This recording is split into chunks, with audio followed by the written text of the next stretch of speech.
So guys, welcome back to my channel. আজকে হলো মূলষষ্ঠীর যে থালিটা রয়েছে সেটা কিন্তু সাজিয়ে নেওয়া হয়ে গেছে পুজো দেওয়ার জন্য। মূলষষ্ঠীর প্রধান উপকরণ হলো মূলো দিয়ে কিন্তু পুজোটা দেওয়া হয়। আমার কিন্তু সেই রকমভাবে কিছুই জোগাড় হয়নি, মোটামুটি কয়েকটা উপকরণ দিয়ে কিন্তু পুজো করতে হয়েছে। মূলষষ্ঠীর যে পুজোটা সেটা কিন্তু মা কালীর কাছেই কিন্তু দেওয়া হয়েছে। 12 মাসে 13 ষষ্ঠী করা হয়, তার মধ্যে ষষ্ঠীগুলোর মধ্যে অন্যতম ষষ্ঠী হলো মূলষষ্ঠী। মূলষষ্ঠীতে মা কালীকে কিন্তু মূলো সমর্পণ করে দেওয়া হয়ে গেছে, মূলো দিয়ে কিন্তু মায়ের কাছে পুজো দেওয়া হয়ে গেছে। সকালবেলায় ঘুম থেকে উঠে পুজো করে নেওয়া হয়েছে।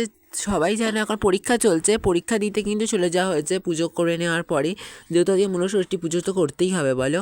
তারপরে পিপল গাছের তলাতেও কিন্তু পুজো করে নেওয়া হয়েছে। হ্যাঁ, আর একটা কথা বলে দিই, পিপল গাছের তলায় পুজো করে নেওয়া হয়েছে ষষ্ঠী ঠাকুরের। পুজো কিন্তু সমস্ত করে নেওয়ার পরে, যেহেতু আমার পরীক্ষা আছে, পরীক্ষা দিতে যেতে হবে, কিন্তু আমি বসে পড়েছি এখন, কিন্তু খেতে বসে পড়েছি। কী কী রান্না হয়েছে আবার দেখিয়ে দিই। ভাত, ভেজ ডাল, এখানে রয়েছে পোস্ত দিয়ে আলু ভাজা, বেগুন ভাজা ও শিম দিয়ে আলু সিদ্ধ। যেহেতু স্কুলে পরীক্ষা দিতে হবে, তাড়াতাড়ি করে কিন্তু খেয়ে নিতে হয়েছে। তো তাড়াতাড়ি খেয়ে নেওয়ার পরে কিন্তু পরীক্ষা দিতে কিন্তু অলরেডি বেরিয়ে পড়েছি। যাওয়ার সময় কিন্তু কোনো জ্যাম ঝঞ্ঝট কিন্তু কিছুই ছিল না আজকে। পরীক্ষা দিয়ে আসার সময় কিন্তু কোনো জ্যাম ছিল না। আজকে আমাদের ছিল ফিজিক্যাল এডুকেশন পরীক্ষা, অর্থাৎ স্বাস্থ্য শারীরিক পরীক্ষা ছিল। পরীক্ষা দিয়ে কিন্তু চলে এসেছি, তখন বাজে 2টো। এসে কিন্তু একটু ফ্রেশ হয়ে নিয়েছি। তারপরে কিন্তু আপনারা খাবার অর্ডার করা হয়েছিল, সে কী কী খাবার দিয়ে গেল চলো তোমাদেরকে দেখিয়ে দিই। আমি কিন্তু খাবার খাওয়ার পরে কিন্তু শ্যুট করেছি। অর্ডার দেওয়া হয়েছিল ফ্রাইড রাইস, পনির চানা আর ডিমের ডেভিল। আমি কিন্তু খাওয়ার পরেই কিন্তু শ্যুট করেছি। অনলাইনে কিন্তু এটা অর্ডার দেওয়া হয়েছিল। খাওয়া দাওয়ার পরে একটু মিষ্টি খেতে ইচ্ছে করলো, তার জন্য বাক্স থেকে কিন্তু একটা মিষ্টি বের করে নিলাম।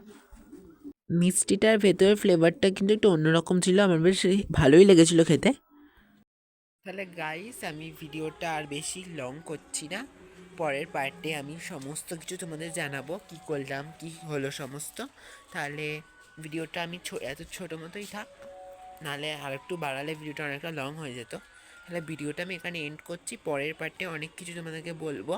তাহলে ভিডিওটা আমি এখানে এন্ড করছি। পরীক্ষা দিয়ে চলে আসার পরেই কিন্তু ভিডিওটা এখানে শ্যুট করছি। এখন কিন্তু দুপুরবেলা শ্যুট করছি ভিডিওটা। চলো তোমাদের আবার আকাশটা একবার দেখিয়ে দিই। ব্লগটা আমি এখানে এন্ড করছি তাহলে।